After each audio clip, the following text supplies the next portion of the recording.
भक्त वत्सल भगवान की जय हो। तो इस प्रकार भगवान श्याम सुंदर की कृपा को अपनाया है भगवान श्री सुखदेव जी महाराज ने। जब भगवान की लीला कथा को जाना सुना, अपने जीवन में बड़ा ही उन्हें आनंद का लाभ मिला है। अहो वकीयम स्तनकाल कूटम जिघांसया पायद प्रसादवी लेभे गतिम धातु चितां ततोन्यम कम्बा दयालुं शरणं ब्रजेमा। आज श्री सुखदेव जी महाराज के गुण भगवान के सुन करके लौट करके आए, मन को स्थिर करके सुने।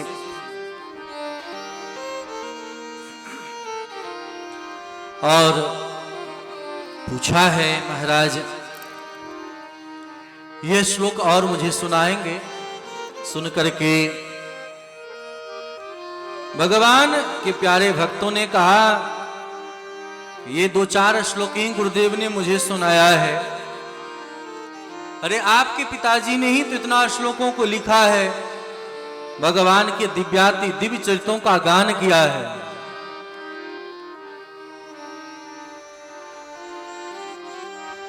जय सिया राम जय जय सिया राम, जय सिया राम जय जय सिया राम, जय सिया राम जय जय सिया राम, जय सिया राम जय जय सिया राम, जय सिया राम जय जय सिया राम, जय सिया राम जय जय सिया राम, जय सिया राम जय जय सिया राम, जय सिया राम जय जय सिया राम, जय सिया राम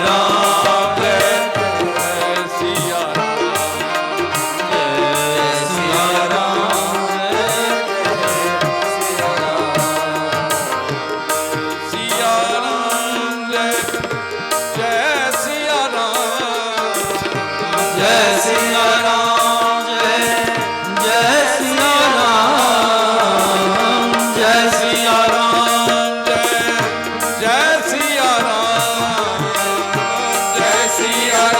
जय जय सिया राम, जय सिया राम जय जय सिया राम, जय सिया राम जय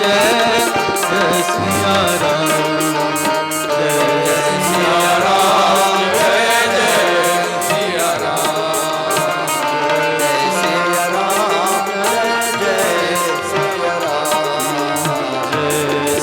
राम जय जय सिया राम, जय सिया राम जय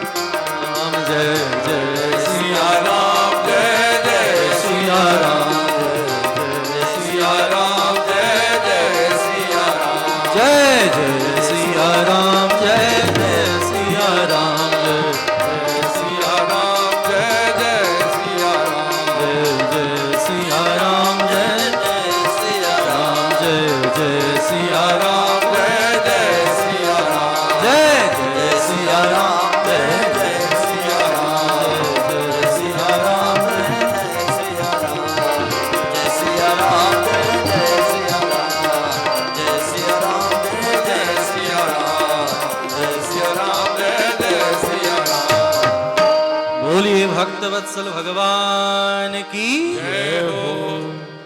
इस प्रकार श्री सुखदेव जी महाराज स्वभाव को जानते हुए यहां से चल करके गए अपने पिताजी के पास आश्रम में और जाकर के प्रार्थना किया, गुरुदेव मुझे भागवत कथा श्रवण कराएं। और वेद व्यास जी महाराज ने देखा कि बिछड़ा हुआ बेटा लौट करके आ गया है, ध्यान देंगे। भागवत की कृपा हो तो हर प्रकार की उपलब्धि जीवन में संभव है, उपलब्ध हो जाता है। घर से गया हुआ बेटा भी लौट करके भागवत की कृपा से आ गया। सुखदेव जी महाराज भगवान की लीला कथा में डूब गए। आत्मा रामस्य मुनियो निर्गंथा अप्युरुक्रमे कुर्वन्ते हेतु किं भक्ति मित्थं भूत गुणो हरि। सुखदेव जी महाराज आत्मा राम है, ध्यान देंगे। आत्मा राम व्यक्ति हर जगह अपने हृदय में ही भगवान को देखता है।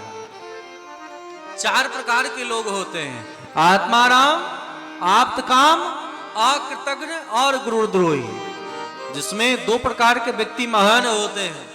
एक कहते हैं आत्मा राम, जो अपने भीतर में ही संसार को और भगवान को भी देखता है, उसे कहते हैं आत्मा राम। आत्मा राम को दुनिया में किसी से कोई मतलब नहीं होता। आत्मा राम अपने आप में मस्त रहता है, कहते नहीं आत्मा राम है, अपने हृदय में ही भगवान को देखता है, उसे किसी से कोई मतलब नहीं। दूसरा होता है आप्तकाम। हम दुनिया में किसी से मतलब क्यों रखे हैं? क्योंकि अलग अलग संबंध हैं, अलग अलग इच्छाएं हैं, इसलिए तो संबंध है। तो आप्तकाम का मतलब होता है जिनकी इच्छाएं पूरी हो गई। जिसकी इच्छाएं पूरी हो जाए वह किसी से मतलब रखता है। या तो जो अपने में मस्त हो या जिनकी इच्छाएं पूरी हो, वह आप्तकाम। तो श्री सुखदेव जी महाराज, जनक जी महाराज, ये सब आत्मा राम है, परम ज्ञानी है, विदेह है। घर में समाज में रह करके भी जैसे आपने कमल को देखा होगा, जल से भी ऊपर कर लेता है अपने आप को, ठीक वैसे ही कर लेता है। तो आत्मा रामस्य मुनियो निर्ग्रंथा अप्युरुक्रमे। एक ग्रंथि होता है गांठ, आपने बांस में देखा होगा गांठ लगा हुआ, और वह गांठ क्या करता है? तो रोकने का काम करता है। जैसे जहां कहीं भी आरा तिरछा कुछ लगाया जाता है, ये गांठ है। कहीं न कहीं बंधन में गांठ लग जाता है ना, तो निकलना, निकालना, छोड़ना बड़ा मुश्किल हो जाता है। लेकिन श्री सुखदेव जी महाराज के मन में किसी भी प्रकार का कोई गांठ नहीं है। तो कुर्वन्त हितकुम भक्ति मित्थम भूत गुणो हरिहि। केवल और केवल भगवान की भक्ति ही करते रहते हैं। हरे गुणाप्चित मतिर भगवान बादरायणी अद्य गानमदख्यानम नित्यम विष्णु जनप्रिय। भगवान वेद व्यास जी से भागवत कथा पढ़ करके वेद व्यास जी महाराज यहाँ से, श्री सुखदेव जी महाराज वहां से जंगल में पुनः चले गए, और जहां कहीं भी भगवान का भक्त मिलता उसे भगवान की कथा सुनाते। समय पा करके परीक्षित जी महाराज को जब 7 दिन के बाद श्राप का वरदान मिला है, श्राप मिला है, तो परीक्षित जी महाराज को कथा श्रवण कराए हैं। सुन करके बड़ा आश्चर्य हुआ सौनिक जी को कि परीक्षित जी को श्राप महाराज आश्चर्य होता है। बोले क्या आश्चर्य हो रहा है? बोले जिसके कुलों में प्रत्येक लोगों की रक्षा भगवान श्याम सुंदर ने किया है, चाहे कुंती हो, पांडव हो, हर प्रकार से वन में भगवान रहे। जब दुर्वासा जी का प्रसंग आया उसमें भगवान ने रक्षा किया, लेकिन इतना होने के बावजूद भी अंत में परिणाम क्या निकला? अरे परीक्षित जी की रक्षा के लिए भगवान स्वयं ही तो गर्भ में जाकर के रक्षा करते हैं, और पुनः परीक्षित जी को श्राप कैसे लगा वह मुझे श्रवण कराएं। तब कथा सुनाए हैं। यदा मृधे को रव श्री जयाना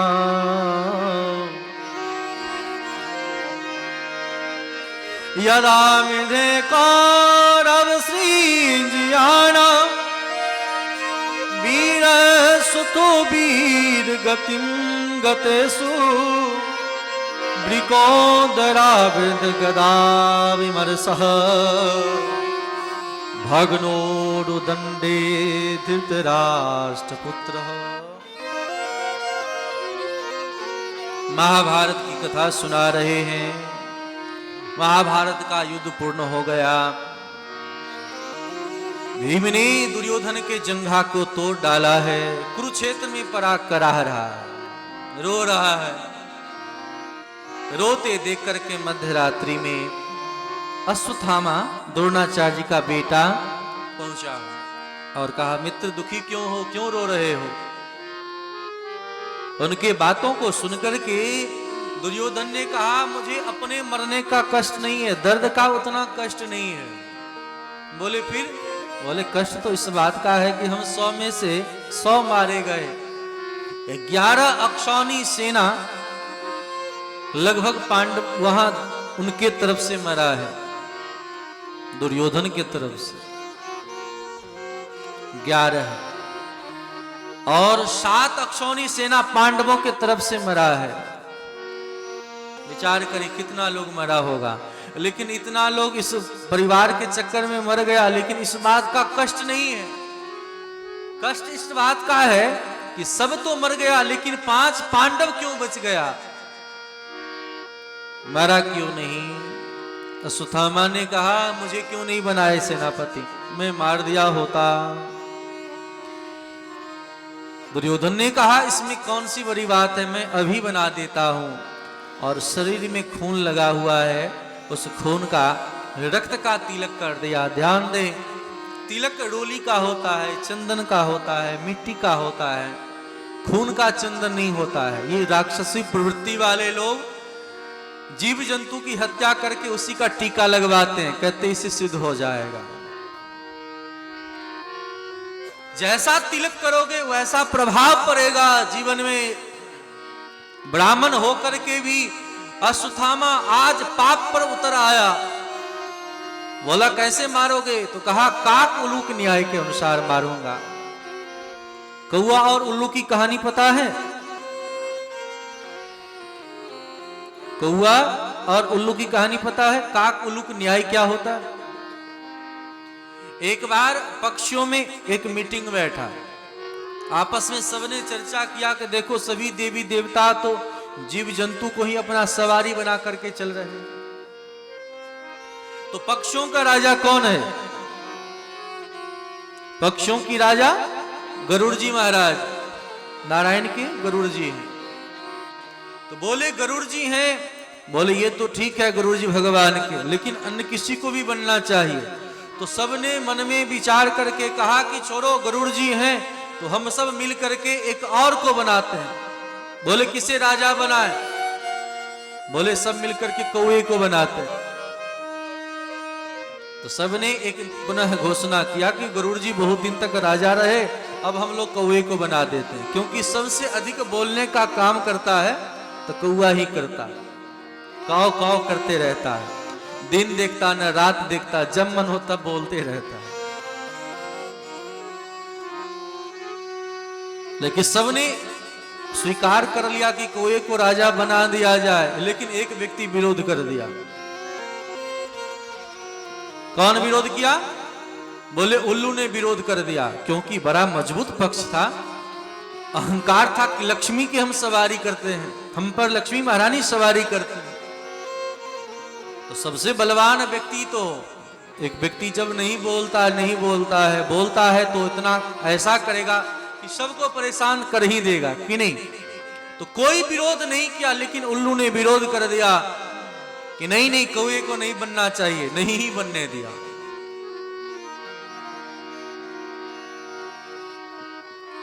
अब क्या करे? अब सब मिल करके क्या करते हैं, तो जाकर के कौए को, उल्लू को सबने परेशान कर दिया। सब मिल करके, उल्लू का घर बना हुआ था, उल्लू को दिन में दिखाई नहीं पड़ता, कौए सबको दिखाई पड़ता है। सब जाकर के उल्लू के घर को उजाड़ डाला। अब बहुत सभा में जब तैयार हो जाए, एकत्रित हो जाए, तो एक व्यक्ति अकेला क्या कर सकता है? लक्ष्मी के ही क्यों ना रहे, कोई कुछ नहीं कर पाया। उल्लू परेशान बेचारा रो रहा है, रो रहा है। विचार किया क्या करें क्या करें, तब याद आया, अच्छा इन सब को मैं पता कराऊंगा। जैसे ही रात्रि का समय हुआ, सारा पक्षी सोया, सारे घोंसले में जाकर के सब जगह आग लगा दिया जाकर के उल्लू ने। एक अकेला उल्लू सारे पक्षियों पर भारी पड़ा, सोते हुए पक्षियों के ऊपर आक्रमण कर दिया, सब जैसे तैसे मर गया। तब से कोई जो है रात्रि में जगता है, दिखता नहीं है, फिर भी काव काव बीच में करता है। आप देखना, कभी पूछना उससे क्यों जगे हो, तो कहेगा कि कहीं उल्लू हमारे घर को न जला दे। इसी को कहते हैं काक उलूक न्याय। एक बलवान व्यक्ति या कमजोर व्यक्ति भी बड़े से बड़े बलवान को पराजित कर सकता है समय पर, समय को देखकर। हर समय तो नहीं कर सकता है। इसी को कहते हैं काक उलूक न्याय। एक चींटी भी हाथी को परेशान कर सकता है। ध्यान देना चाहिए, कभी भी बल का अभिमान नहीं करना चाहिए, धन का अभिमान नहीं करना चाहिए, किसी को छोटा नहीं मानना चाहिए। रिपुरुज पावक पाप अही, इनहिन गनिए छोट, छोटा नहीं मानना। आज ऐसा ही हुआ। अश्वत्थामा रात्रि में निकला। रात्रि के समय महाभारत के युद्ध हो जाने पर पांचों पांडव सोना चाहते हैं। भगवान ने कहा कि देखो आज खुशी की रात्रि है, सो नहीं, सब मेरे साथ चलो। और पांचों पांडव को भगवान लेकर के चले गए। आज पांचों पांडव के जो बच्चे हैं, वही बच्चे सबको द्रौपदी महारानी आज अपने पिता के स्थानों पर सब सो गया है। युधिष्ठिर का बेटा युधिष्ठिर के जैसे, भीम का बेटा भीम के जैसे, नकुल का बेटा अर्जुन का बेटा, सब अपने अपने पिता के आसन पर विराजमान हो गया। रात्रि में अश्वत्थामा पहुंचा है। पूरे जो भी महल बना हुआ है, तंबू आदि बने हैं, सबको जला दिया, फाड़ डाला। सब बच्चों को देख रहा है, अरे ये पांडव जैसे पांडव ही हैं। और तलवार से पांचों बच्चे को गले काट करके निर्मम हत्या करते हुए सबको उठा करके वहां शिविर से निकल गए। थोड़ी भी दया नहीं आई। वहां से लेकर के दुर्योधन के पास पहुंचा। दुर्योधन ने कहा मुझे अन्य किसी से कोई मतलब नहीं है, मुझे तो भीम का सिर ला करके दो। और जैसे भीम के जैसे बच्चे का सिर ला करके दिया, दुर्योधन ने हाथ से दबाया, खरबूजे के समान टूट गया। जैसे ही टूटा है, आज दुर्योधन चित्कार करने लगा, हाय हाय ए अश्वत्थामा, ये तूने क्या किया? मेरे कुल में किसी को नहीं छोड़ा। अरे ये भीम का सिर नहीं हो सकता। जिस भीम के सिर पर मैं गदा का प्रहार करता था, फिर भी चिंगारियां निकलती थी। आज मैं हाथ से दबाऊं टूट जाए, ये भीम नहीं, भीम के बच्चे का सिर है। तूने मेरे कुल में जल देने वाले को भी नहीं छोड़ा, अब कोई नहीं बचा कुल में।